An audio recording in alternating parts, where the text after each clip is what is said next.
আজ কাজে এসে ভালোভাবে গাড়িটা পরিষ্কার করে নিই। গাড়ি চালানোর সাথে সাথে গাড়ির যত্নও নিতে হয়। আমি গাড়ি ধোয়ার আগে সবার প্রথম ভালোভাবে ঝেড়ে নিই, কারণ গাড়িতে ধুলোবালি অনেক থাকে।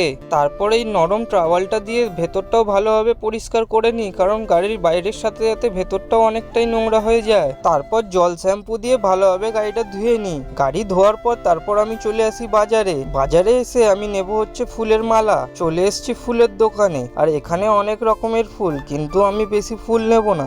আমার যা যা ফুলের মালা দরকার সেটা আমি কাকুকে বলে দিই। এইদিকে কাকু বসে বসে ফুলের মালা গাঁথছিল।